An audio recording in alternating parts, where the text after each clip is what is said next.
Am I the jerk for making a big deal about my birthday? My sister has not been feeling mentally well. She is in her final year of her master's degree, but has not been to class or done anything since January. She does not want to say why. She struggled with a year of depression in 2018 when she got into a big car accident caused by her borderline alcoholic behavior in the months prior, from which she has fully recovered. My parents pay her entire tuition and insurance. My sister lives with her boyfriend, a 32-year-old man of 6 years. She does not pay any rent or utilities, but does receive a full scholarship. My sister prefers her in-laws because they do not ask difficult questions about serious matters. My family is always very sharp and picks up on these things and discusses them. At least, that's how we were raised. Ever since she got with her boyfriend, she started to distance herself more and more from us in terms of wanting to talk about what is going on. Since I have not seen her in person since maybe January and she has been dodging my calls and texts, I went to her place 2 weeks ago. She lives 20 minutes away from me by foot. I texted her that I was in her neighborhood, did some shopping, and 30 minutes later I still got no response. I went to her house and rang the doorbell. There was no response. The windows of the house were all open,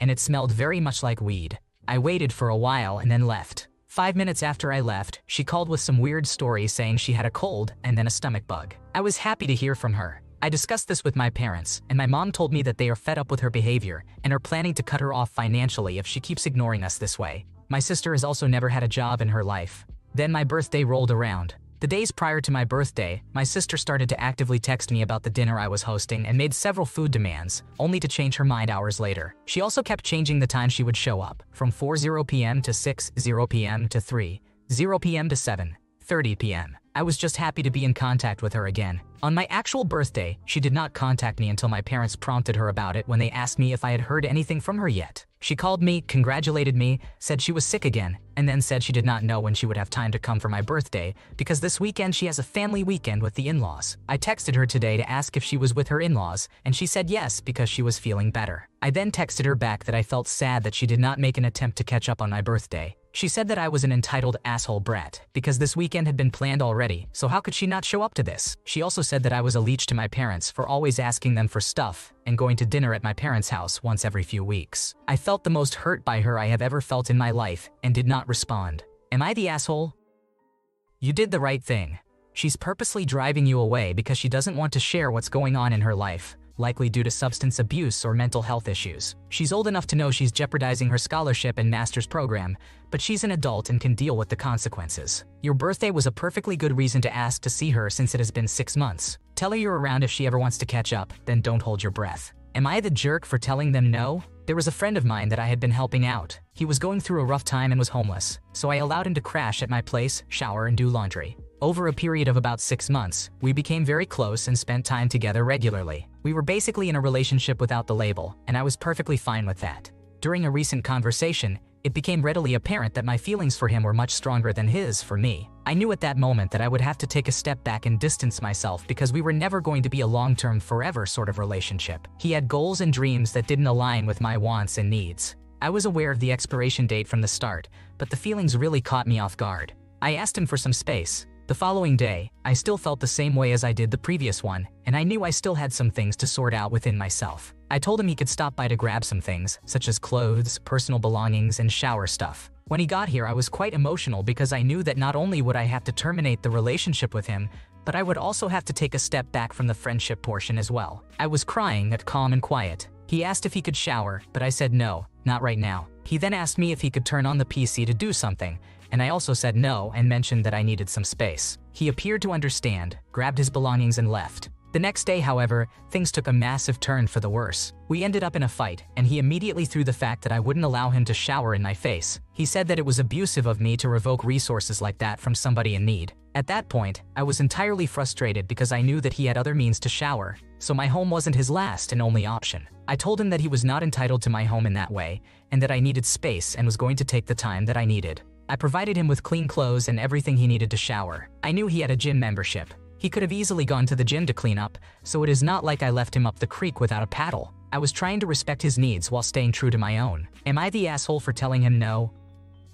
You did the right thing. You've been incredibly kind and generous, but it's clear there's an end to this arrangement. He has had 6 months to get back on his feet, and he has other resources. It's important to appreciate what you've had, but recognize it's time to do what's best for yourself now. Would I be the asshole to give back a gift I don't like? Last year I was looking to buy a digital piano because I had moved out of my family home and missed being able to practice. I didn't buy one then because my research indicated that I should be looking at around £400 sterling for a really good keyboard. I decided to wait and save up for a good quality one, rather than buy a cheaper option. I told my family that I wanted a digital piano and shared my cost concerns, but I didn't specify how much I intended to save. This year I was surprised with a keyboard for my birthday. They didn't tell me the price, but from what I found on Amazon, it was either £170 sterling or £230 sterling, Muster brand. The more expensive one claims to have hammer-weighted keys, while the cheaper one says it is semi-weighted. Both claim to be touch-sensitive. I think I have the costlier one, but they look identical, so it is hard to tell. The problem is that I exclusively play classical music. The keyboard keys seem to press really quickly, and there doesn't seem to be a volume difference when I press hard or soft.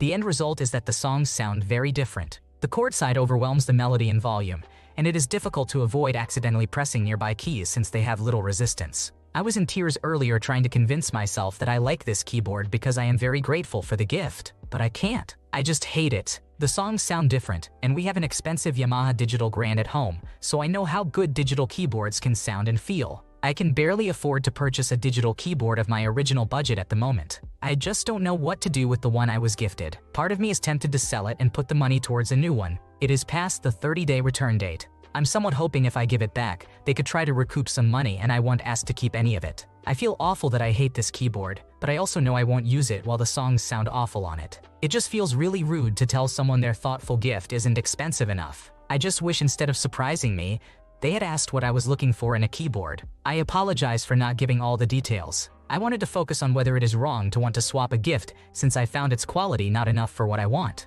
Timeline.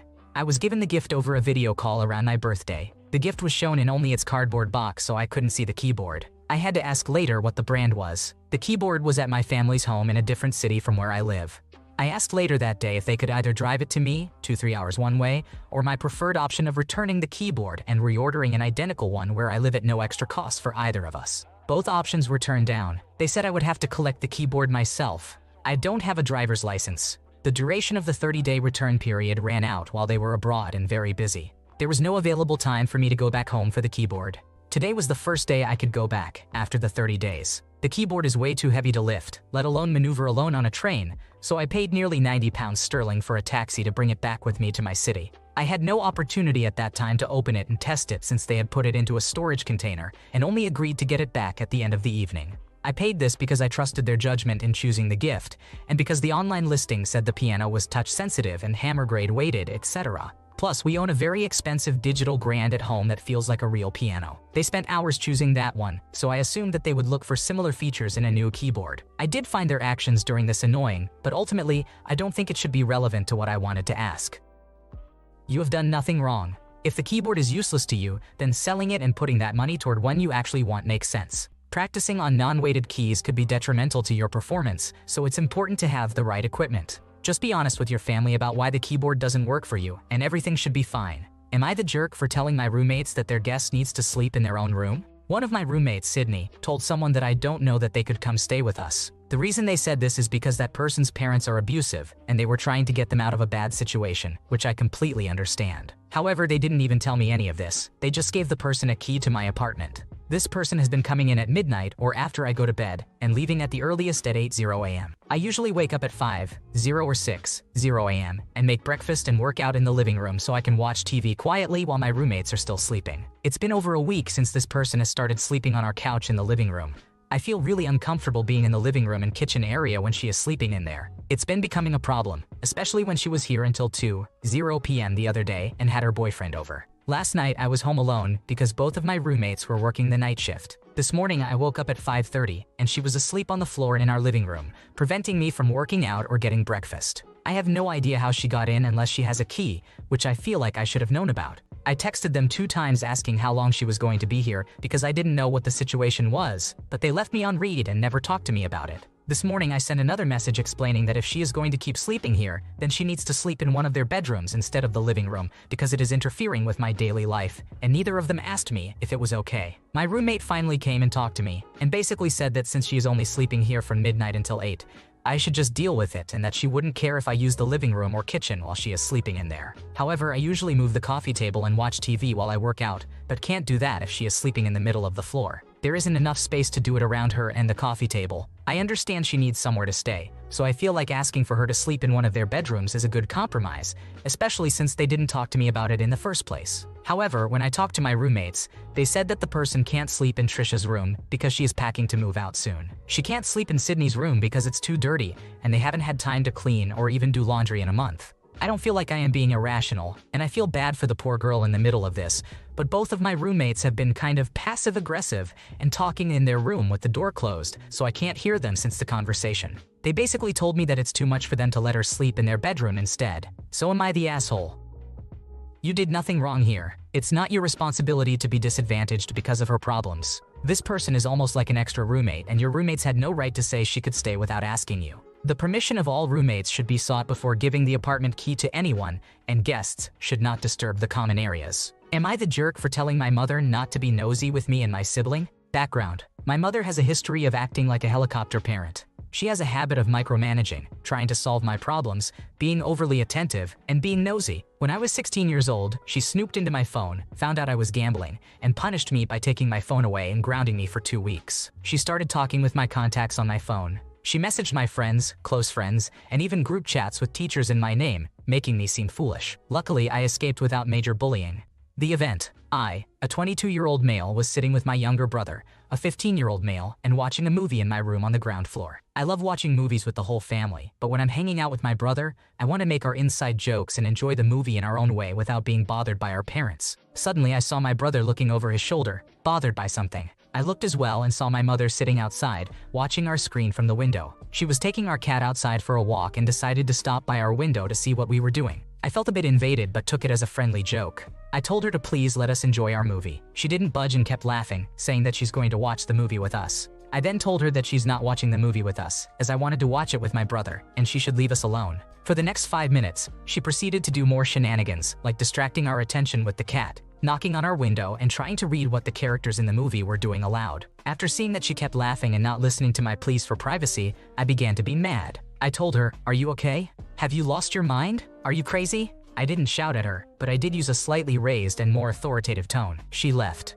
The next day I tried to interact with her and got the silent treatment. I told her that if she was angry with me, she should tell me and not manipulate me with her silence. She then opened up and told me she felt hurt and rejected because I acted so aggressively toward her. I told her that I exhausted my diplomatic ways and had to resort to a more authoritative tone because she didn't listen to my needs and pushed me there. I told her I was ready to apologize for my outburst if she would consider being less nosy in the future. She said, "It was just a joke. I wasn't nosy, you're exaggerating." She then started crying and told me she felt bothered her whole life by my rejection of her while quoting some cases where I again rejected her. All those cases were similar. She was nosy, I defended my privacy, and I was the bad guy. Sounds like you have an expectation of privacy that your mom doesn't agree with. The real issue might be that your mom needs to see you as an adult, which involves setting some boundaries. Following you around and laughing it off isn't cool, and it might help to talk to her in an adult manner. Just do your thing, dude, and try having an open conversation with her. Am I the jerk for telling my friend the truth about her friend? I wanted some outsider perspective as I've been beating myself up about it. This happened 3 months ago, but I am still not talking to this friend. Me and this friend have been friends for 2 years, since the first week of freshman year of college. Let's call her Jenna. Jenna and I were very close for a year and a half. She was like a sister to me, and I considered her one of the best friends I've ever had. This past year, we finally lived together with our trio group and another 2 random girls we knew from mutual friends. There are 5 of us living in this apartment, and Jenna's direct roommate is, let's call her Alexis. Since day one, Alexis has been snappy at all of us. She is the kind of person that it's her way or the highway. Her parents get her everything she wants, and she always brags about how much money her family has compared to the rest of us. She's a great person when it's all her way, but the second it's not, she's a completely different person. At the beginning of this past school year, Jenna was not the biggest fan of Alexis. Alexis was walking all over Jenna, but Jenna didn't say anything about it. Somehow these two became best friends. I and others feel she liked how rich Alexis is and was fascinated by it, as her family is not as wealthy as Alexis's. Jenna distanced herself from the other 3 of us. Once Jenna became closer with Alexis, she would also distance herself from us if we did not agree with her. She threw tantrums just like Alexis when things didn't go her way, or just completely ignored us intentionally as well. This went on for a few months. Alexis came at me one day because I disagreed with her about our living situation for next year. This also caused Jenna to get upset with me and ignore me for a full week. She said I was being too hard on Alexis. One of my other roommates, let's call her Emma, one night spilled to me that Alexis was telling her that Jenna wanted her boyfriend. She said Jenna was trying to seduce him and stripped in front of him. This was crazy to me because this is not the type of person Jenna is. Also, she did not want Alexis's boyfriend, as she was talking to another guy and never expressed interest in Alexis' boyfriend. If someone I considered a best friend was saying this to me, I'd be insulted. One night we all were drinking, and Jenna and I were having a heart-to-heart for the first time in a few months since Alexis had come between our friendship. I was drunk, so I ended up telling her because I would have wanted to know if I were her. Somehow, she took this situation and got mad at me because she thought I was making it up, and that Alexis could never possibly say that. She even asked our other roommate Emma if it was true, and she agreed. Jenna still could not believe it, got pissed, and locked herself in her room. I was moving out in 2 days anyways from this point because the semester was ending, but we didn't talk those 2 days. This was 3 months ago. We still have not talked, and we went from talking every day to nothing. Am I the asshole here? Your actions don't make you a jerk. Moving out is probably a good opportunity to distance yourself from Jenna and Alexis and their toxic friendship. Friendships at this age can be volatile, so accept that this one is over and move on. She'll realize that you're right one day or another. Thanks for watching. When you subscribe, make sure to hit the bell to turn on notifications so you never miss a video. To finish listening to all the stories, check out the playlist in the description.